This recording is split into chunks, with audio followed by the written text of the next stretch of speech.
Let's revisit the time when things still seemed normal. At least, that's how I remember it now. My wife, Emily, and I had been married for more than 10 years, and life felt solid. We had our routines, our inside jokes, and that comfortable silence that only comes after spending so many years together. Honestly, I thought we were happy, or at least I was. Then Emily moved in next door. You know that feeling when someone walks into a room and everything shifts? Like a spark has gone off? That was Emily. She had this magnetic energy, always with her blonde hair, falling loose and carefree. That effortless smile, the way she could make anyone feel like they were the most important person in the world. It didn't take long before she started hosting little get-togethers. There were the barbecues, the casual chats over the fence. She was the type of neighbor whose door was always open, welcoming anyone who felt like stopping by. And believe me, people definitely stopped by. I won't lie. I liked her right away. She had this way of making you feel noticed, heard. It wasn't that I was unhappy with Emily, but it was hard not to enjoy the company of someone like Emily. She'd ask about my work, my hobbies, and seemed genuinely interested. It was refreshing. But just to be clear, I wasn't looking for anything. I was still loyal to Emily, even if her late nights at work were starting to wear on me. That's when things started shifting between Emily and me. At first, I thought it was just stress, longer hours, late meetings, and her coming home tired and distant. We all go through rough patches, right? I tried to ask her about her day to make some small talk, but it felt like I was talking to a wall. Her eyes were always glued to her phone, like I wasn't even there. It was subtle at first, but after a while, you notice when your own wife seems more interested in scrolling through her phone than talking to you about her day. Myra's gatherings became my escape. There was something carefree about her, something that made those nights feel like a break from the tension at home. I'd go over, grab a drink, chat with her and the neighbors. Emily, of course, wasn't interested. If she wasn't working, she was too exhausted or had to wake up early the next day. More and more, I found myself alone at those gatherings, with Emily's laughter ringing in my ears and her gaze lingering just a little too long to be considered friendly. Before long, Nathan, my best friend since college, started picking up on it. "You seem different, man," he'd say. Nathan knew me inside and out, so I knew he could tell something was off. "I'm just saying, Emily's got you all smiley. What's going on?" I brushed him off, of course. I wasn't doing anything wrong. I was just trying to get away from the tension at home that seemed to grow every day. And then there was Helen. Every neighborhood has one, a well-meaning but overbearing lady who watches everything from behind her curtains. She'd catch me on my way back from Emily's and say things like, "You be careful, Mark. That girl's trouble." Or, "Not everyone who smiles at you has good intentions." I'd laugh it off, but a part of me wondered if she was right. What did it say about me that I was happier at my neighbors' parties than in my own living room? Then came the first real red flag. Emily started coming home later and later. And it wasn't just the hours. It was how she carried herself. She'd come in, tired but almost too content, like she had something to hide. I could tell something was off, but I was too scared to ask. When I did, she'd just shrug and say, "Work's crazy right now," before dropping her purse and heading straight to the bedroom. Sometimes she wouldn't even look at me. And I tried. God, I tried to be understanding. Work was tough for her, sure, but there was a nagging feeling, a gut instinct telling me something wasn't right. One night, Emily hosted another one of her casual gatherings. This time it felt different, more intimate. I went over, and we ended up sitting on her porch, just the two of us. The conversation flowed easily. She asked me about things Emily never bothered to, like my love for hiking, my dreams of starting a small business. And she actually listened, really listened. As the night went on, she touched my arm lightly when she laughed, and her eyes met mine in a way that made my stomach do flips. "Mark," she said with that teasing smile of hers, "you ever get the feeling you're missing out on something? Like there's a whole world out there just waiting for you to take the first step?" I laughed it off, pretending I didn't understand. "I'm a married man, Emily," I said, though I wasn't sure who I was trying to convince. "Yeah, but are you happy?" she shot back, her eyes locking with mine. That question stayed with me long after I left that night. Days passed, and things with Emily didn't get any better. If anything, they got worse. She seemed like a ghost, barely acknowledging me. Her phone was always in her hand, And that nagging feeling, that sense that something was slipping between us, grew stronger. It wasn't just paranoia. I knew her well enough to recognize that this wasn't the Emily I had married. So, yeah, I kept going to Emily's gatherings. I craved that feeling of being seen, of being heard. And, yeah, it felt wrong, but I couldn't stop. Emily became my confidant. And while we never crossed any physical lines, there was an undeniable tension between us, an unspoken what if that hung in the air. But all that was about to change, and I had no idea just how much my life was going to be turned upside down by a woman who wasn't even my wife. Let me pick up where I left off after those gatherings with Emily. Life at home didn't improve. If anything, it got worse. There was this chasm between Emily and me, one that I had no idea how to bridge. But I never expected the moment when my gut suspicion would begin to look more like reality. It all started with a car, a sleek, shiny red sports car. It stood out in our quiet neighborhood like a sore thumb. So when I saw it pulling up to drop off Emily one evening, I couldn't help but notice it. The thing was a beauty. That car wasn't just any car. It was a top-down convertible, one of those flashy red sports cars that makes you wonder how anyone could afford such a thing. But honestly, it wasn't the car that caught my attention. It was Emily. She stepped out of that thing looking different. Not just worn out from work, but almost radiant. Like she just had a night that was worlds away from the routine I knew. As she got out, I watched her talk to the driver, her smile so wide. I hadn't seen it like that in months. Then the car sped off, leaving the driveway in a hurry, like it was trying to get away from something. I couldn't help myself. I asked her about it, trying to act casual. "Got a ride today?" I said. "Nice car." "Who was that?" But Emily didn't even hesitate. "Just a taxi," she said, waving it off like it was nothing. She didn't even look me in the eye when she said it. I pushed a little further. "A taxi? Really? Look more like a Ferrari or something," I said, trying to joke it off. "Some fancy Uber service, huh?" That's when she snapped. Not loudly, but with enough bite that I could feel it. "It's just a car, Mark." Jesus. Can I take a ride without being interrogated? I let it go that night. What else could I do? No proof, just a gut feeling twisting inside me. But once you start suspecting something, everything starts to feel significant. It was like my eyes were open to all the things I'd been ignoring. The more I watched, the more it seemed like she was slipping further away. Then, that red car started showing up everywhere. Same one, same time, always late at night, parked outside her office. It was almost like clockwork. Emily would text me around 6 or 7 p.m., telling me she was staying late to finish some project. And, sure enough, the car would be there, its headlights shining under the streetlights, as if it were taunting me, mocking me every time I drove past. I couldn't just sit back and ignore it anymore. One night I decided to stick around. I parked a couple of blocks away from her office, and when I saw that car pull up, my heart dropped straight into my stomach. My whole body felt like it was buzzing with adrenaline. Fear, anger, dread, all pounding through me. The driver got out, and I almost couldn't believe my eyes. It was Christopher, her boss. Slick, well-dressed, with that perfectly combed hair, looking like he was straight out of a men's cologne ad. He had this smug grin on his face as he walked toward the building, and my stomach twisted with dread. I stayed there, watching, and about an hour later, sure enough, Emily and Christopher came out together. I couldn't see them clearly from where I was, but the way they moved told me everything I needed to know. They were too close. Way too close for a boss and his employee. And the way Emily looked at him? That look wasn't something I had seen in a long time. He leaned in and whispered something in her ear, and she laughed, throwing her head back in that way that made my chest tighten. I had to fight the urge to get out of the car and confront them right then and there. But I held myself back. I needed to be sure. So, that's when I started keeping a journal. I know it sounds ridiculous, like something a teenager would do, but I didn't know what else to do. My mind was spinning, and writing it all down seemed like the only way to make sense of it. I started documenting everything. Every time she came home late, every excuse she gave, every time that damn red sports car was outside her office. And let me tell you, that journal filled up fast. Emily was good at hiding things, though.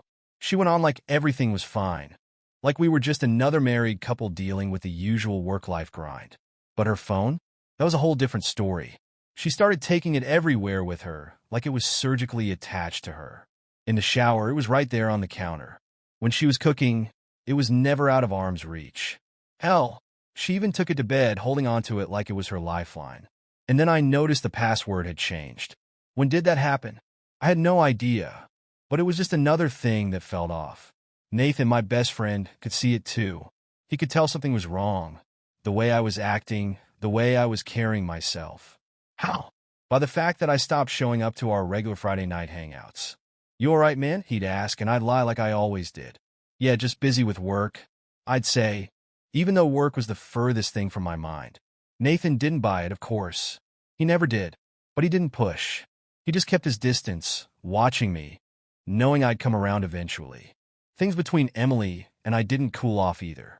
If anything, the tension just grew. She had this way of looking at me, like she could see through me, like she knew exactly what was going on in my head without me having to say a word. Maybe that's why I felt comfortable telling her about the red car, about the suspicion eating away at me. I half expected her to tell me I was crazy, that I was imagining things. But she didn't.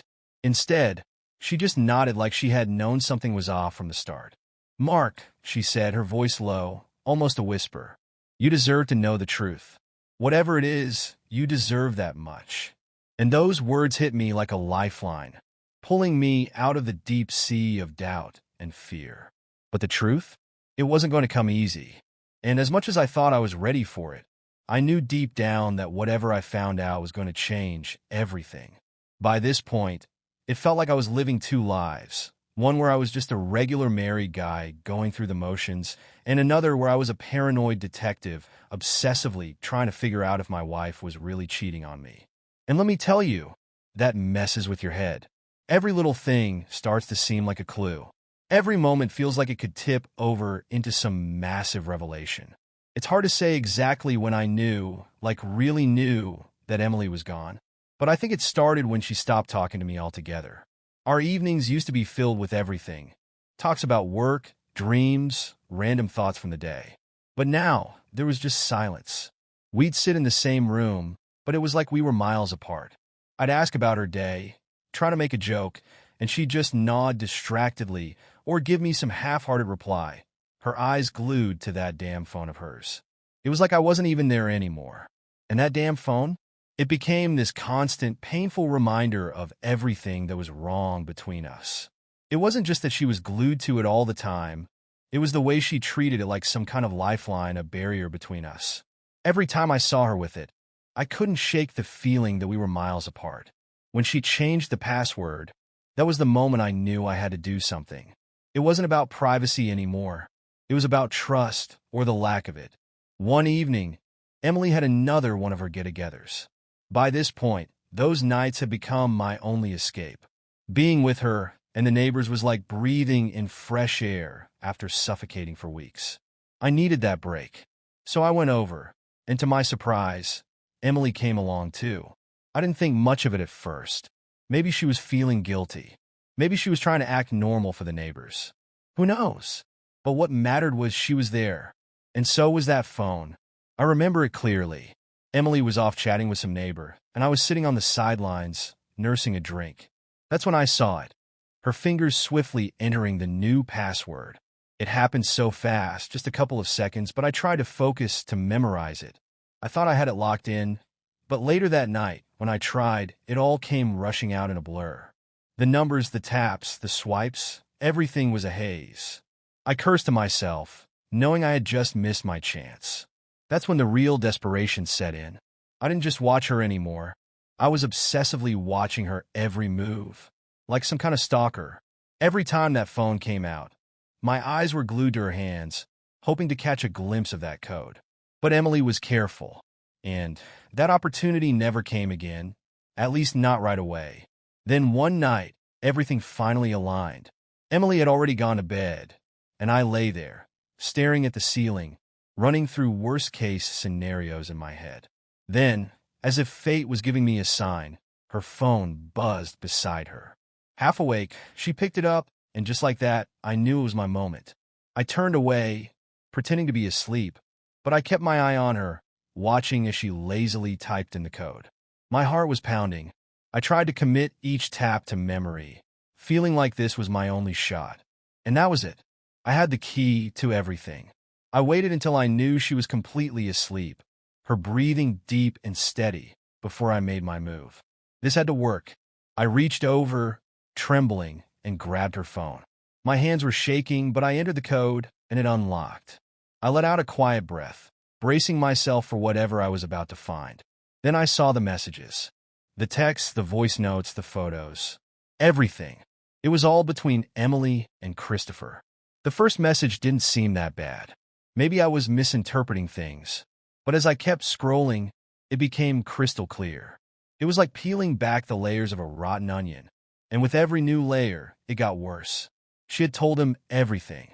How she didn't love me anymore. How she felt trapped with me. How she wished she'd met him sooner to avoid this miserable life. And the worst part? The way they talked about me, like I was some pathetic joke. Christopher, with all his smug self-assurance, mocking me. Making fun of my routines, my quirks, the things I thought made our relationship unique. Everything I'd built with Emily, it was all a joke to them. It felt like someone had just torn my insides out. But then I came across a message that made my blood run cold. Emily had invited him over to our house while I was at work. "Don't worry," she wrote. "He's gone all day. It'll just be you and me." And then, "Can't wait to finally be alone together." That line just kept playing over and over in my head, like a broken record.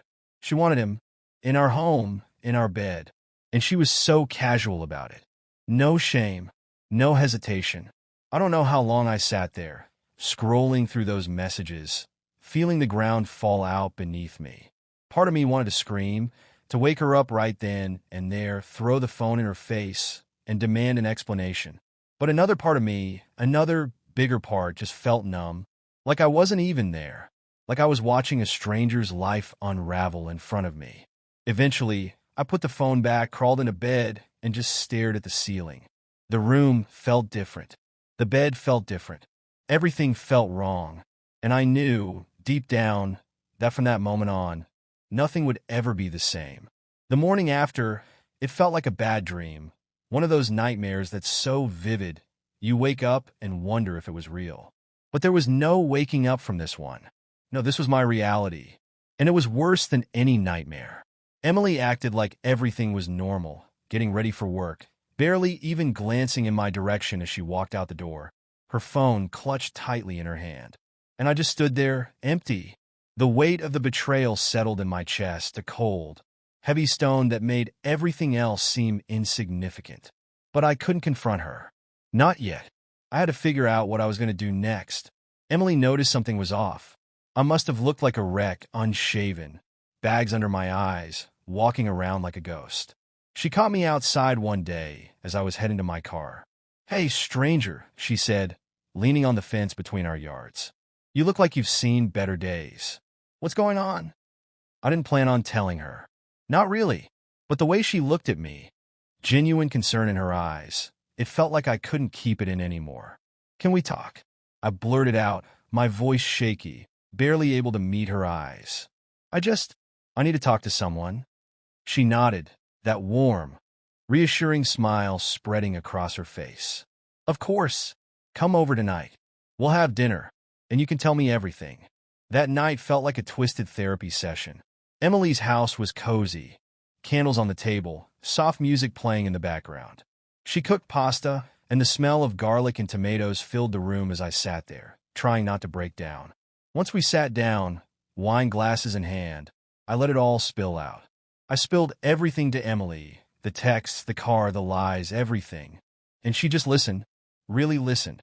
Not a single interruption. She didn't try to offer advice or fix anything. She just let me unload, nodding along, her expression calm, but full of understanding. By the time I finished, I felt like I'd been hit by a truck. But there was this strange relief, too. Like I had finally unloaded this unbearable weight I'd been carrying for far too long. "Wow," Emily finally said, her voice low and steady. "Mark, I'm so sorry. You don't deserve any of this." She reached across the table and put her hand over mine, the warmth of her touch a small lifeline in that moment. "But you can't just sit back and take it. You have to do something." I nodded, But what was I supposed to do? What could I do? I'm not the kind of guy to scream or throw things. I muttered, feeling the frustration bubble up in me. Confrontation's just not me.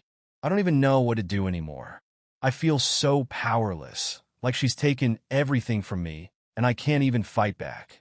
Her eyes narrowed, and I saw something flicker in her expression, something fierce, protective even. Then fight back, she said, her voice taking on a dangerous edge. You have to hit them where it hurts. Make them pay for what they've done. Yeah, right. I scoffed, gulping down the rest of my wine. How the hell am I supposed to do that? She's already living her best life, sneaking around behind my back like I don't even exist. What the hell am I supposed to do? Emily leaned in closer, her voice dropping to a near whisper. Catch them in the act, she said. Prove to everyone who they really are. Set up a hidden camera. Catch them in your own bedroom. And when you have that footage, trust me, people like Christopher and Emily don't look so powerful when they're exposed for what they really are. Her words hit me like a sledgehammer. A hidden camera? It sounded insane, like something out of a bad movie. But the more I thought about it, the more twisted logic there was to it. A way to take back control, to finally expose Emily and Christopher's deceit for everyone to see. You really think I should do that? I asked, my voice barely above a whisper. Without missing a beat, Emily locked eyes with me. Yes, she said. You need to show them that they don't get to walk all over you. We sat in silence for a moment, the weight of her suggestion hanging in the air. Something shifted inside me. Maybe it was the wine. Maybe it was the anger bubbling up inside me. But I leaned forward, my eyes never leaving hers. You really think this will work? I asked again, my voice intense. Emily nodded, a small smile tugging at her lips. Trust me, Mark. It's time you started taking care of yourself, and I'll help you whatever you need. And just like that, 1 minute we were talking about revenge, and the next we were hard and desperate, like we were both drowning, and the other person was the only way to breathe. I knew it was wrong, but in that moment, it felt like the only right thing. I didn't think about the consequences, about Emily, or anything except the way Emily's hands felt on my skin, the way she looked at me like I was the only man in the world. We stumbled into the bedroom, shedding clothes in a tangled mess of limbs and breathless whispers. For the first time in a long time, I felt alive. Afterward, lying in the darkness, something shifted inside me. A truth I'd been avoiding for far too long finally clicked into place. I didn't love Emily anymore. Whatever love I'd once had for her had been suffocated by the lies, by the betrayal. The way she looked at me like I was nothing. And lying there with Emily, I knew there was no going back.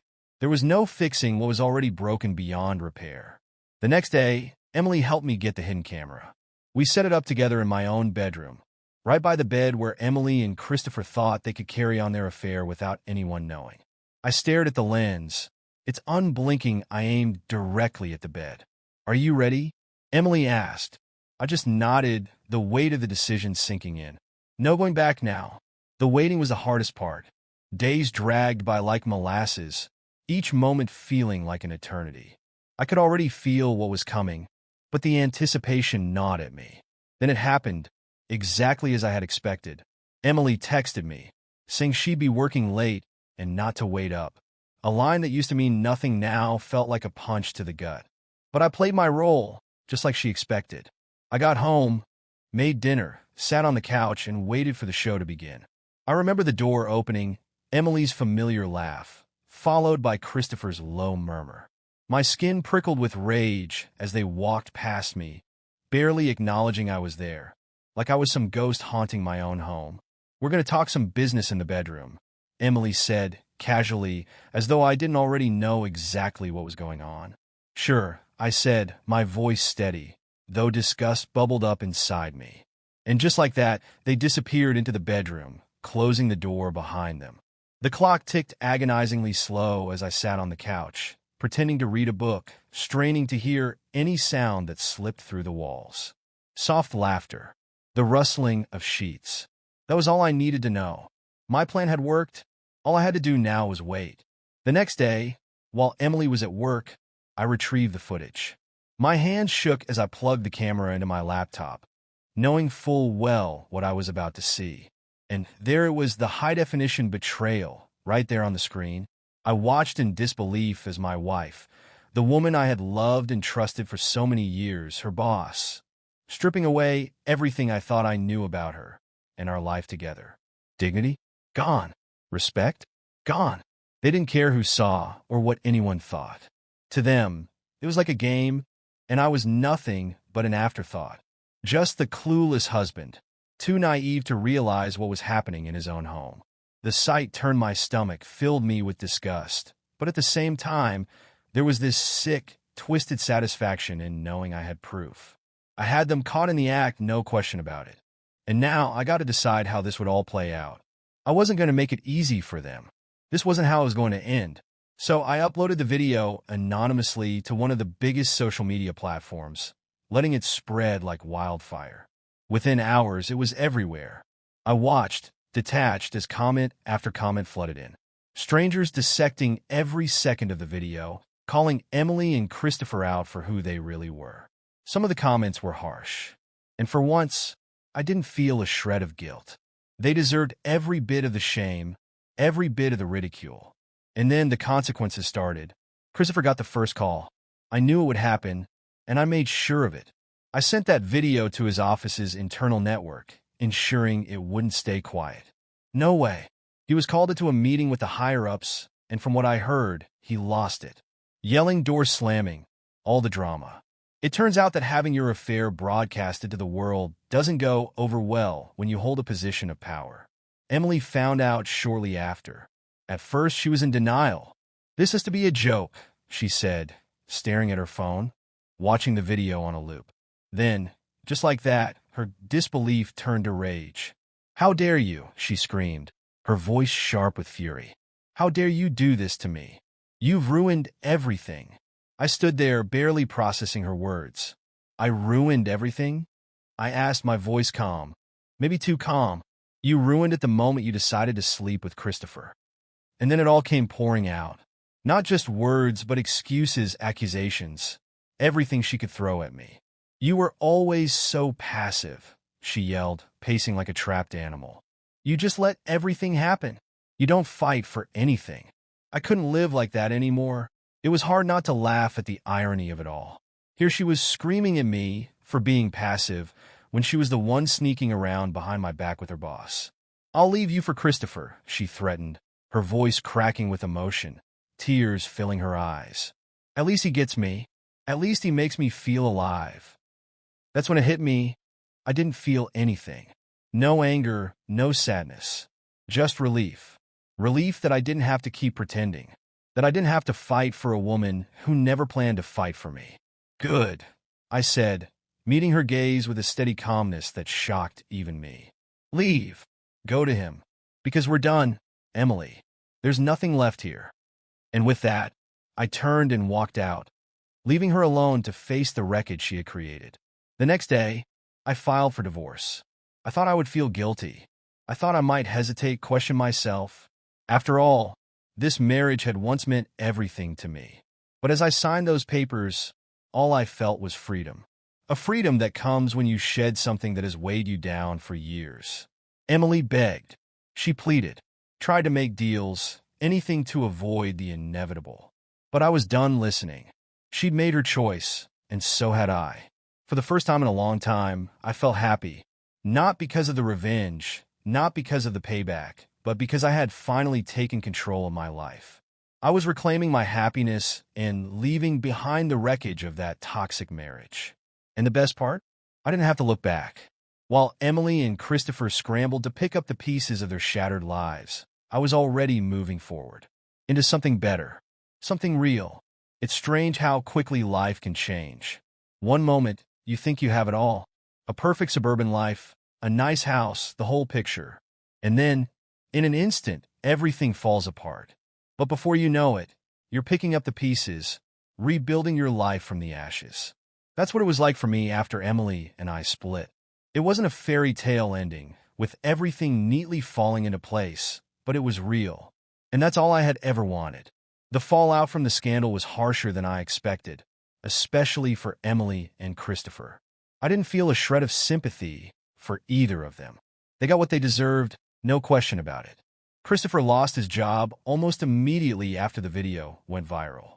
His company wasn't too keen on having one of their top employees exposed like that. And Emily? Well, her company wasn't thrilled either when they found out she'd been having an affair with her boss on company time. They let her go too, just like that. They both fell from their high horses, their perfect world crumbling beneath them. But that was their problem, not mine. For me, life was lighter.